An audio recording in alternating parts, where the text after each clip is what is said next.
کیا آپ رومیو کی کتاب کا خلاصہ پیش کر سکتے ہیں؟ رومیو کی کتاب کس چیز کے بارے میں ہے؟ رومیو کی کتاب مصنف رومیو ایک باب ایک آیت بیان کرتی ہے کہ اس کتاب کا مصنف پولوس رسول ہے۔ رومیو 16 باب 22 آیت بیان کرتی ہے کہ پولوس رسول نے اپنے اس خط کو ترتیس نامی شخص سے قلم بند کروایا تھا۔ سن تحریر رومیو کے نام خط غالباً 56 تا 58 بعد از مسیح کے دوران قلم بند کیا گیا تھا۔ تحریر کا مقصد مختلف کلیسیاؤں کے نام لکھے گئے تمام خطوط کے پیچھے پولوس رسول کا مقصد خط کو وصول کرنے والے ایمانداروں کو مسیحی عقیدے کی تعلیم دے کر اور ان کی اصلاح و حوصلہ افزائی کرتے ہوئے مسیح خداوند کی شان و شوکت کو بیان کرنا تھا۔ اس خط میں پولوس رسول کے لیے خاص توجہ کے حامل وہ شخص تھے جنہیں اس نے یہ خط لکھا تھا، یعنی جو روما میں خدا کے پیارے اور مقدس ہونے کے لیے بلائے گئے ہیں۔ رومیو 1 باب 7 آیت۔ پولوس رسول خود بھی رومی شہریت رکھتا تھا، اس لیے روم کی کلیسیا میں موجود ایمانداروں کے لیے وہ خاص جذبہ رکھتا تھا۔ چونکہ ابھی تک پولوس رسول نے روم کی کلیسیا کا دورہ نہیں کیا تھا، لہٰذا یہ خط اس کے تعارف کا کام سر انجام دیتا ہے۔ رومیو کی کتاب میں سے کلیدی آیات۔ رومیو 1 باب 16 آیت۔ کیونکہ میں انجیل سے شرماتا نہیں، اس لیے کہ وہ ہر ایک ایمان لانے والے کے واسطے پہلے یہودی پھر یونانی کے واسطے نجات کے لیے خدا کی قدرت ہے۔ رومیو کی کتاب میں سے دوسری آیت، رومیو 3 باب 9 سے 11 آیات۔ بس کیا ہوا؟ کیا ہم کچھ فضیلت رکھتے ہیں؟ بالکل نہیں، کیونکہ ہم یہودیوں اور یونانیوں دونوں پر بیشتر ہی یہ الزام لگا چکے ہیں کہ وہ سب کے سب گناہ کے ماتحت ہیں۔ چنانچہ لکھا ہے کہ کوئی راست باز نہیں، ایک بھی نہیں، کوئی سمجھدار نہیں، کوئی خدا کا طالب نہیں۔ تیسری آیت، رومیو 3 باب 21 آیت۔ مگر اب شریعت کے بغیر خدا کی ایک راست بازی ظاہر ہوئی ہے، جس کی گواہی شریعت اور نبیوں سے ہوتی ہے۔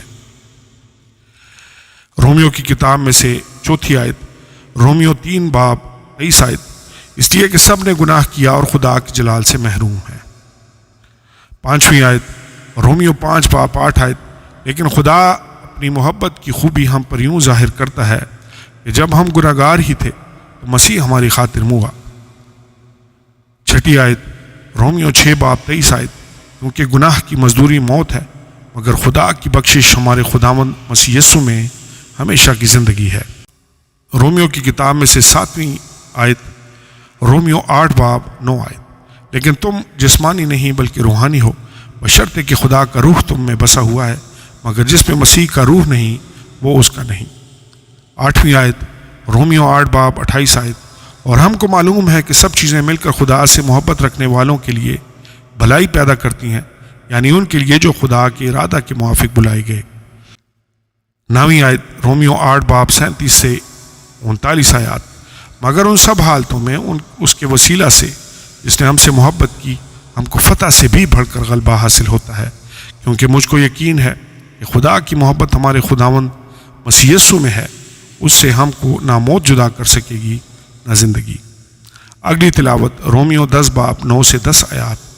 کہ اگر تو اپنی زبان سے یسوع کے خداوند ہونے کا اقرار کرے اور اپنے دل سے ایمان لائے کہ خدا نے اسے مردوں میں سے جلایا تو نجات پائے گا، کیونکہ راست بازی کے لیے ایمان لانا دل سے ہوتا ہے اور نجات کے لیے اقرار منہ سے کیا جاتا ہے۔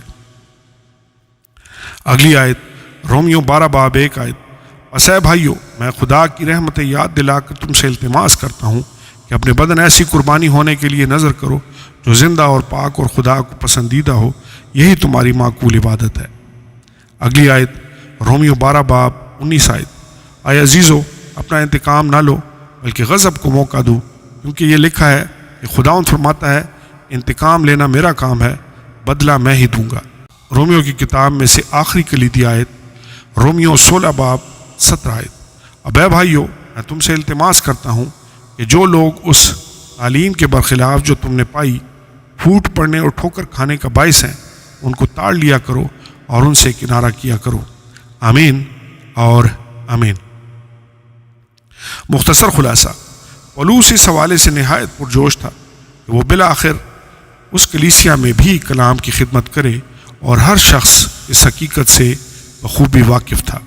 رومیو 1:8 سے 15 آیات۔ رومیو کے نام خط پولس رسول نے کرنتھس میں اس وقت لکھا جب وہ وہاں سے امداد لے کر یروشلم کی کلیسیا میں موجود غریب ایمانداروں کے پاس روانہ ہونے کو تھا۔ اس کا ارادہ پہلے روم اور پھر وہاں سے اسپانیہ اسپین جانے کا تھا۔ رومیو 15:24 آیت۔ لیکن جب اسے یروشلم میں گرفتار کر لیا گیا تو اس کے منصوبے کامیاب نہ ہو پائے۔ وہ آخر کو روم پہنچا ضرور، لیکن ایک قیدی کی حیثیت سے۔ ممکنہ طور پر فیبے نے، جو کرنتھس کے قریب کنخریا کی کلیسیا کی خادمہ تھی، اس خط کو روم پہنچایا تھا۔ رومیو کے نام خط اصل میں ایک عقائدی دستاویز ہے اور اسے 4 حصوں میں تقسیم کیا جا سکتا ہے۔ راز بازی کی ضرورت، پہلا باب 18 آیت تا 3 باب 20 آیت۔ راز بازی کی فراہمی، 3 باب 21 آیت تا 8 باب 39 آیت۔ راز بازی کی تائید کے لیے دلائل، 9 باب 1 آیت تا 11 باب 36 آیت۔ راز بازی پر عمل، 12 باب 1 آیت تا 15 باب 13 آیت۔ اس خط کا بنیادی موضوع یقیناً راز بازی ہے۔ سب سے پہلے پولس رسول روح القدس کی رہنمائی سے تمام آدمیوں کو ان کی بدکاری کے باعث ملامت کرتا ہے۔ وہ روم میں موجود ایمانداروں کے درمیان خدا کے کلام کی سچائی کی منادی کرنے کی خواہش کرتا ہے۔ پولس رسول کو اس بات کی یقین دہانی تھی کہ وہ روما کی کلیسیا کے لوگ صحیح راہ پر چل رہے تھے۔ وہ بہت واضح طور پر اس بات کو پیش کرتا ہے کہ وہ انجیل سے شرماتا نہیں، کیونکہ یہ خدا کی وہ قوت ہے جس کے وسیلہ سے ہر شخص نجات پاتا ہے۔ رومیو کے نام خط ہمیں بتاتا ہے کہ خدا کون ہے اور اس نے ہمارے لیے کیا کیا ہے۔ یہ خط یسوع مسیح اور اس کی کفارہ بخش موت کے بارے میں بھی بتاتا ہے۔ یہ خط ہمیں ہمارے اپنے بارے میں بھی بتاتا ہے کہ مسیح کے بغیر ہم کیسے تھے اور اب مسیح پر ایمان لانے کے وسیلہ سے ہمیں کیا مقام حاصل ہوا ہے۔ پولس رسول بتاتا ہے کہ خدا یہ تقاضا نہیں کرتا کہ مسیح میں آنے سے پہلے ہی ہماری زندگی رازبازی اور پاکیزگی والی ہو، کہ جب ہم گناہ گار ہی تھے تو مسیح ہمارے گناہوں کی خاطر ہوا، یعنی ہمیں خدا ہماری گناہ گار حالت میں بچاتا ہے اور مسیح کی پاکیزگی کے وسیلے ہماری زندگیوں میں پاکیزگی اور رازبازی آتی ہے۔ پرانے عہد نامہ کے ساتھ ربط۔ رومیو کے نام خط میں پولس رسول پرانے عہد نامے کے متعدد لوگوں اور واقعات کو شاندار سچائیوں کی مثالوں کے طور پر پیش کرتا ہے۔ ابراہیم جب ایمان لایا تو اس کے کاموں کے باعث نہیں بلکہ اس کے ایمان لانے کے وسیلہ سے اس کو رازباز ٹھہرایا گیا۔ رومیو 4 باب 1 سے 5 آیات۔ رومیو 4 باب 6 سے 9 آیات میں پولس داؤد کا حوالہ دیتا ہے جس نے بالکل اسی سچائی کو دہرایا تھا۔ مبارک ہے وہ جس کی خطا بخشی گئی اور جس کا گناہ ڈھانکا گیا۔ مبارک ہے وہ آدمی جس کی بدکاری کو خداوند حساب میں نہیں لاتا۔ روم کی کلیسیا کو وراثتی گناہ کے بارے میں سمجھانے کے لیے پولس رسول آدم کا حوالہ دیتا ہے اور مسیح کے وسیلہ سے ایمانداروں خدا کے فرزند بننے کے عمل کی وضاحت کے لیے وعدے کے فرزند اسحاق اور سارہ کی کہانی کا بیان کرتا ہے۔ 9 سے 11 باب میں پولس بنی اسرائیل کی تاریخ کو دہراتا اور بیان کرتا ہے کہ خدا نے اسرائیل کو مکمل اور قطعی طور پر ترک نہیں کیا تھا۔ رومیو 11 باب 11 سے 12 آیات، بلکہ اس نے انہیں اس وقت تک لغزش میں رہنے دیا جب تک کہ غیر قوموں کی مکمل تعداد نجات میں داخل نہیں ہو جاتی۔ عملی اطلاق۔ رومیو کے نام خط اس بات کو پوری طرح واضح کرتا ہے کہ اپنے آپ کو نجات دینے کے لیے ہم کچھ نہیں کر سکتے اور ہمارا ہر ایک نیک عمل جو ہم نے کبھی کیا ہے وہ خدا کے نزدیک ناپاک لباس کی مانند ہے۔ یسایہ 64 باب 6 آیت۔ ہم اپنے گناہوں اور خطاؤں میں مردہ ہیں اور صرف خدا کا فضل اور رحم ہی ہمیں بچا سکتا ہے۔ خدا نے اپنے فضل اور رحم کا اظہار اپنے بیٹے یسوع مسیح کو اس زمین پر بھیجنے کی صورت میں کیا ہے تاکہ وہ ہماری خاطر صلیب پر جان دے۔ جب ہم اپنی زندگیوں کو مسیح کے تابع کر دیتے ہیں تو ہم مزید گناہ آلودہ فطرت کے قبضہ میں نہیں رہتے۔ اگر ہم اقرار کریں کہ خداوند یسوع مسیح موجود ہے اور ایمان رکھیں کہ وہ مردوں میں سے جی اٹھا ہے تو ہم نجات پاتے اور نئی پیدائش کے حامل ایماندار کہلاتے ہیں۔ ہمیں اپنی زندگیوں کو خدا کے حضور زندہ اور پاک قربانی کے طور پر پیش کرنے کی ضرورت ہے اور یہ ہماری شدید خواہش ہونی چاہیے کہ ہم اپنے نجات دہندہ خدا کی عبادت کریں۔ رومیو کے نام خط کا سب سے بہترین اطلاق رومیو 1 باب 16 آیت کا استعمال کرنے اور انجیل سے کبھی نہ شرمانے کی صورت میں ہوتا ہے۔ انجیل سے شرمانے کے بجائے آئیے ہم سب انجیل کے وسیلے نجات کا پرچار کرنے میں